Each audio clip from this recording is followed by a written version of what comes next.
आज हम आपके लिए लक्ष्मी माता की कहानी लेकर आए हैं। एक बार भगवान विष्णु ने लक्ष्मी जी से कहा, लोगों में कितनी भक्ति बढ़ गई है, लोग नारायण नारायण का जाप करते हैं। लक्ष्मी जी ने कहा, ये सब आपको पाने के लिए नहीं बल्कि मुझे पाने के लिए ऐसा करते हैं। ये सुनकर भगवान विष्णु बोले, यदि लोग तुम्हें पाने के लिए ऐसा करते तो वे नारायण नारायण की जगह लक्ष्मी लक्ष्मी का जाप करते। तो माता लक्ष्मी ने कहा, यदि विश्वास न हो तो क्यों न हम लोगों की परीक्षा लेते हैं। तो भगवान विष्णु एक गांव में एक ब्राह्मण का रूप लेकर गए और एक घर का दरवाजा खटखटाया। घर से एक सेठ बाहर आया और बोला, भाई क्या काम है। तो भगवान बोले, तुम्हारे नगर में मैं भगवान की कथा कीर्तन करना चाहता हूँ। फिर सेठ जी बोले, ठीक है महाराज, जब तक कथा होगी आप मेरे ही घर में रहना। गांव के कुछ लोग इकट्ठा हो गए और मिलकर तैयारी करने लगे। पहले दिन बहुत कम लोग आए, स्वयं भगवान ही कथा करने आए थे। तो दूसरे व तीसरे दिन लोगों की भीड़ हो गई। भगवान भी ये देख करके बहुत खुश हो गए कि लोगों में कितनी भक्ति बढ़ गई है। लक्ष्मी जी ने सोचा, क्यों न चलकर देखा जाए। लक्ष्मी माता एक बूढ़ी माता का रूप लेकर उस नगर में पहुंची। वहां एक महिला अपने घर का ताला बंद कर रही थी। माता ने उससे कहा, बेटी जरा पानी पिला दे। वो महिला बोली, माता मुझे प्रवचन में जाना है।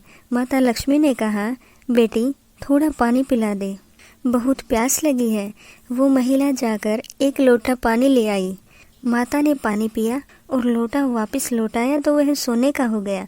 यह देखकर महिला अचंभित हो गई। उसने सोचा, स्टील का लोटा सोने का कैसे हो सकता है, यह तो चमत्कारी माता है।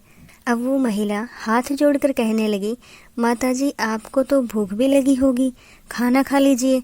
उसने सोचा, खाना खाएगी तो थाली कटोरी चम्मच सारे सोने के हो जाएंगे। माता लक्ष्मी बोली, अब तुम जाओ बेटी, तुम्हारा प्रवचन सुनने का समय हो रहा है।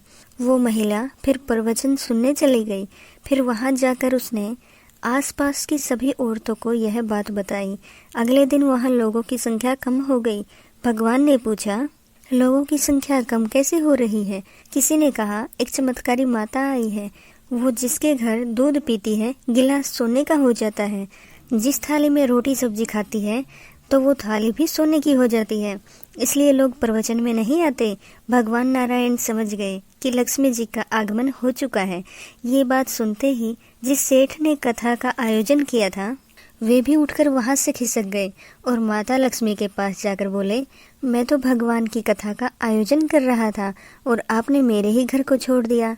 माता लक्ष्मी बोली, तुम्हारे घर तो मैं सबसे पहले आने वाली थी, लेकिन तुमने जिस कथा कहने वाले को ठहराया है तुम उसे यहाँ से जाने को कहोगे तभी मैं यहाँ आ सकती हूँ। सेठ बोला, बस इतनी सी बात, अभी मैं उसकी व्यवस्था धर्मशाला के कमरे में करवा देता हूँ।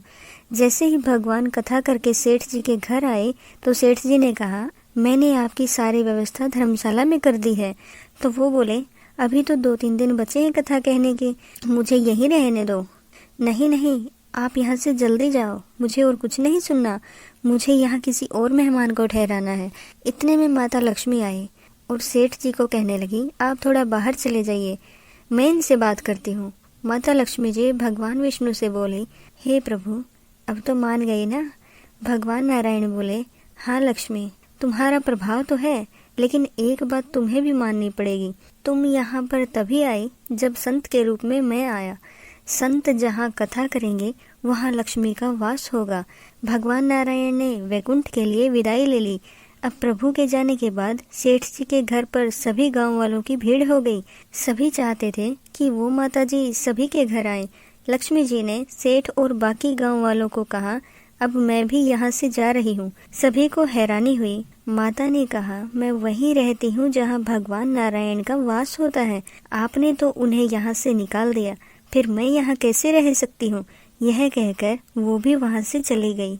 जहाँ पर परमात्मा का वास होता है वहाँ लक्ष्मी का वास होता है।